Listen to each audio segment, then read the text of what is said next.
Okay, today I'm going to do a reading, energy reading. The overall feeling that I'm getting for today is still like a little pressure and anxiety, like pressure to do things, and to get things done, to move forward, and anxiety about that. That's the overall energy feelings that I'm getting, and like fast movement coming in, like just this feeling that, yeah, that's the best way to describe it. So I'm going to start with the Wisdom of the Oracle by Colette Baron Reed and see what we get. This morning in prayer, as I woke up, I said, God, please help me to let go of this old story so that I can step into this new one. And I think sometimes we do find these prayers just coming to us, and it just felt really clear, like I knew what to ask for. Okay, so what do we need to know? In A Course in Miracles this morning, the reading was number 183, and it was all about just calling God's name, just repeating God's name over and over and over again, and knowing that your name is just as holy as God's name. And Jesus said that, I think, too, that you will do great things, even greater things than I did, because we are all one. Okay, so, I got Between Worlds, which is funny because it does feel like that. We're about to enter this new world. And I think that's the rushy feeling. It's the kind of like something is coming and there's this anxiety about it and excitement about it and fear about it. And I think that's the feeling, the anxiety and the pushy feeling is like wanting it to come at the same time that we're scared. So you can see in the card, there's like this gray darkness on one side and light and color on the other side. And I was listening to Illuminated Tarot this morning. Jenna, I really like her. And she was talking about, it was a reading for Aries. I have an Aries moon. And it was about how we've been trying to move forward, but we've been holding all this grief. And really, and I heard this in another reading too, it's you can't put a timeline on grief. Grief is something that you just have to feel and move through and allow yourself to hold in compassion. And we want to rush it because it feels really awful and heavy and sad. And we want to get to a new place, but we have to be patient and loving with ourselves and know that this is all part of the process. So if that's you, if you're holding grief and you're trying to move forward, but you're holding on to a lot of grief, I feel a lot of compassion for you. I know what that's like, and I'm not saying that I know what your particular thing is like, but I know what it's like to have to let go of something that you never wanted to let go of, and how sad that is, and how long it takes to be able to do that and move forward. It's not a straight process. It's like one step forward, two steps back. So I'm going to get the next card, and see where we're going.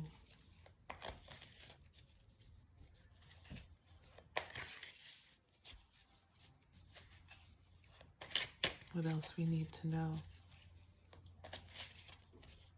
to help us be present. Not to help us move forward necessarily. We are moving forward as long as we are in the present moment. I think we need more help being in the present moment. It's funny how sometimes the cards will just, I'll say something and the cards will just match what I say. Let's see if that happens. Okay. Yeah, breathe. Okay. I do want to read about that one because I just want to see if it says if it says what I was thinking. Okay. Patience, waiting, going slowly, wellness, meditation, trust. Patience in all things is called for right now. What do you need to do when you're in a rush? Slow down, of course. Meditate and trust. Breathe and repeat. Humans cannot exist without drawing breath. Now is the time to allow the life-giving element of air to replenish your body, your being, and your very essence. Stop to smell the roses, breathe in the sunlight, and release the darkness, and miracles will appear. Okay, did I show you that one? Breathe. It's pretty. Today, I've been practicing just going with the flow. I get overwhelmed by everything that I have to do and everything that I want to do. And I tried to create a plan so I could do this, this, this, and this, and that is not working for me right now. That's very heady, very like left brain, mental, cognitive, and I feel like we are all kind of entering into this more heart-centered, flowing, intuitive, spirit-centered way of being. And so this kind of aligns with that. Instead of doing that, I kind of set an intention. These are the things that I want to fit into my life. These are the things that I want to prioritize. And then I just allow each day to show me where it's going to fit. So this morning, like I want to play with my dog every day. Play is important. My dog is important to me. So I want that to be one of my first priorities. And so I had to get my son to school this morning. And before he went to school, I got to play with my dog a little. And then after he went to school, I got to play with my dog a little. And then the other thing that I wanted to do was exercise. So I was like, okay, I'm gonna try to do a video. I haven't been able to do these videos. I keep starting and stopping, and is that gonna happen again? And all these thoughts are going through my head. And then I was like, okay, well, I'm just gonna put it on. We'll just try to do 20 minutes. So I start to put it on. And then I was like, no, I'm not feeling that today. I really feel like I want to take a walk in the woods. I want that to be my exercise for today. And so I allowed myself to move out of the idea that I had and into a different idea. And so the next thing that I wanted to do was the readings that I do here, which are my way of being creative, my way of feeling spirit, my way of listening to spirit and sharing the energy with you and helping others on their journey. So I wanted to do that next. And after that, I'm going to take a walk, and then I have some clients to see. So just staying present in the moment to take me into the next moment and going with the flow. Okay, so I'm going to do one more card. I like to do 3, unless more than 3 want to come out, because it is all about that flexibility. I'm getting this card, which is Mending 52. That makes sense. That Breathe was 29, and 3 is Between Worlds. 3, I think, is a card of expanding consciousness. 9, 10, 11, that would be a 2-card breath. I think when you breathe, you're uniting with God. I think they say that in yoga. I think that's what yoga means. Yoking with God. And you do it through the breath, moving with your breath.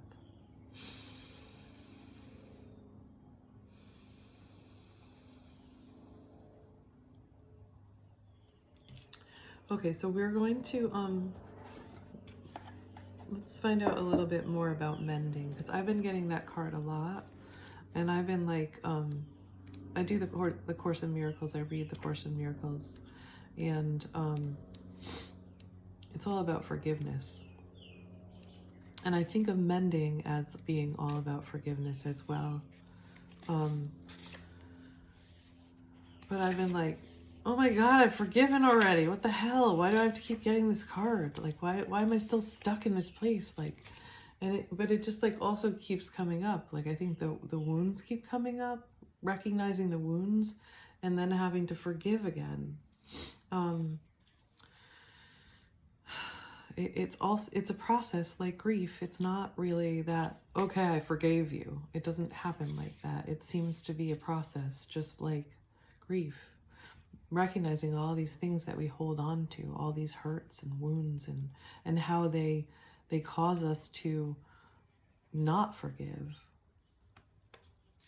So recognizing them, sending compassion and love to ourselves and the other people that hurt us, because they were hurting too. It doesn't mean that we have to continue to let them hurt us. We definitely don't need to do that. But we can let it go. And I think the more we let them go and we let it go, the easier it is to love and forgive and put that behind us.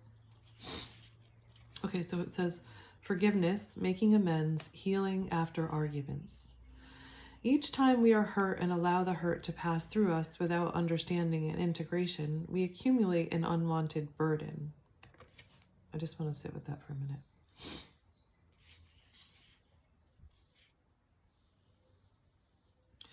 This keeps us chained to the very things we need to heal: the pain, the memories, the echoes of resentments, and the arguments that we rehearse over and over.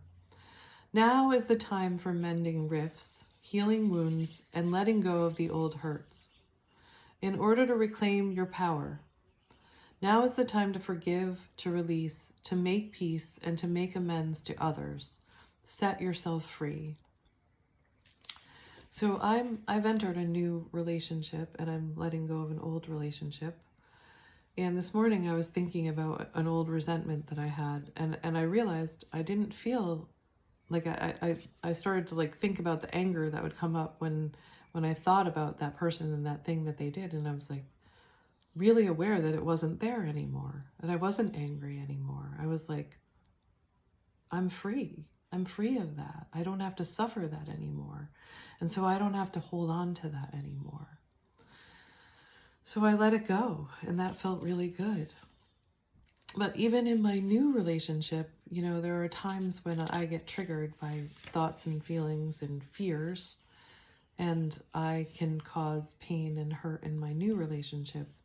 And if I'm more aware of that, I can find ways to let it go. For example, I recognized that I did that the other day, and I felt very bad. I apologized, and my boyfriend was like, "It's okay. We can move on. It's okay."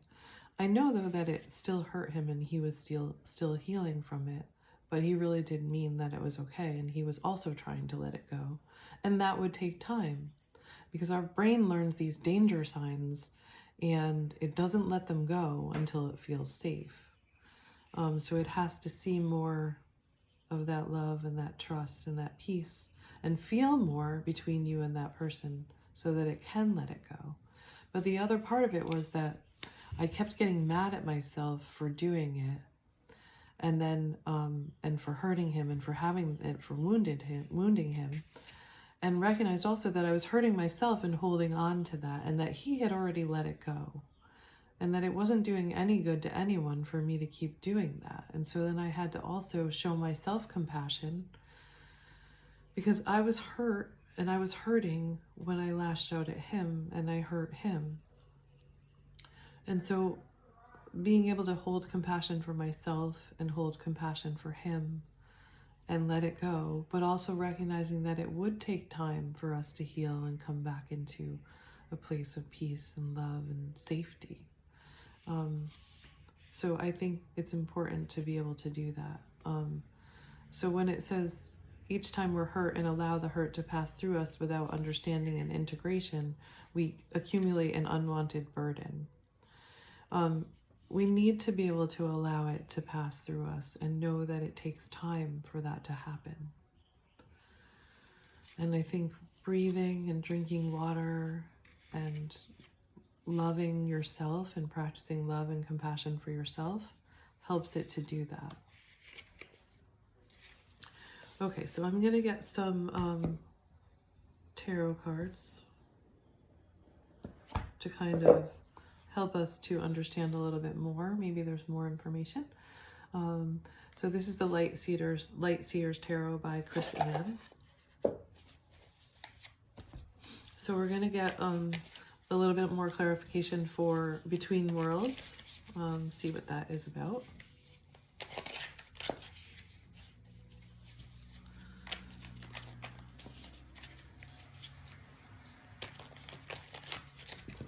Oops, it's too many cards. Okay. Okay, this one's coming out. 9 of Wands, or is it 9 of Wands? Yes. I got this one the other day.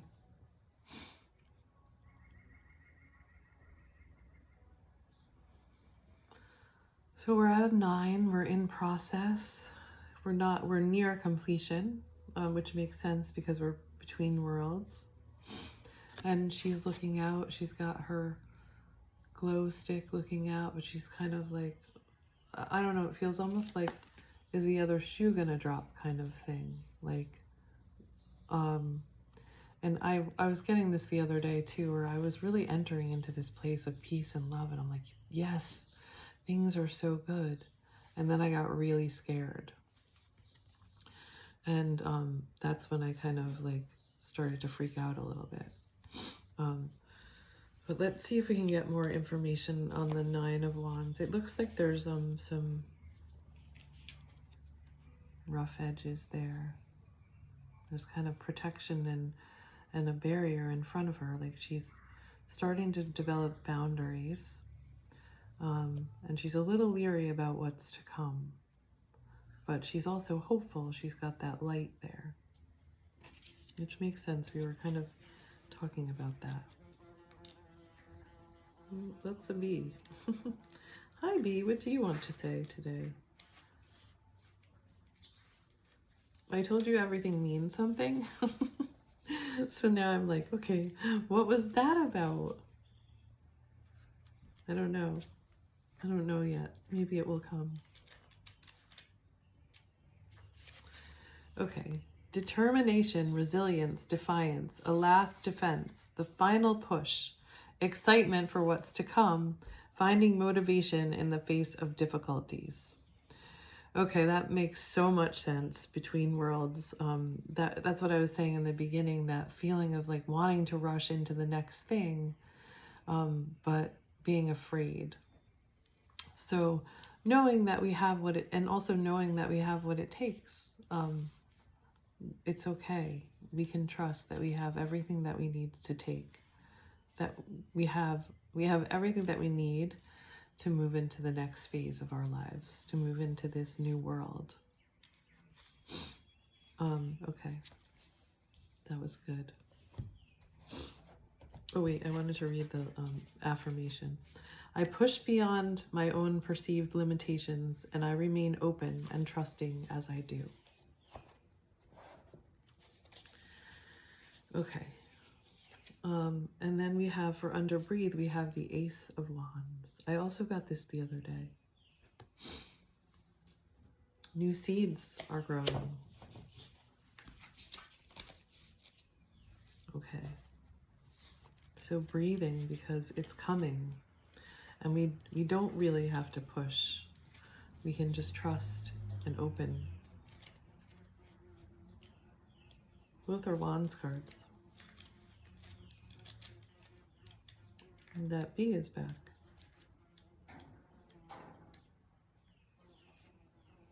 It's trying to get out. Okay. It's probably that busy energy.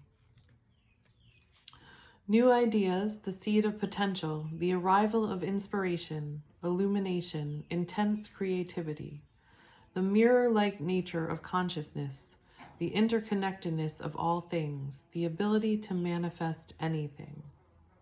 Okay, so that's what I'm saying. Like we can trust.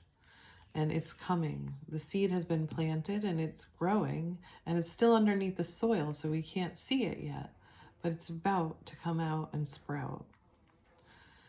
Intense creativity, the mirror-like nature of consciousness, the interconnectedness of all things, the ability to manifest anything. So you've already seeded this, and it's coming. It's coming in. Just breathe and stay in the moment. I seed my brilliant future with the roots of creativity and inspiration.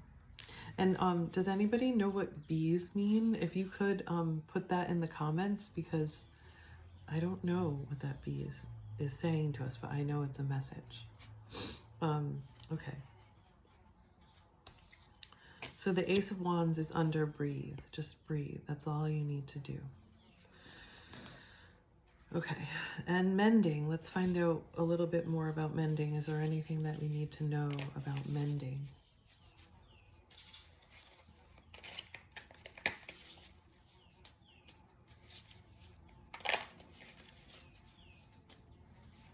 Can you hear that buzzing bee? Look, we got two cards about mending. The Eight of Cups and the Seven of Cups.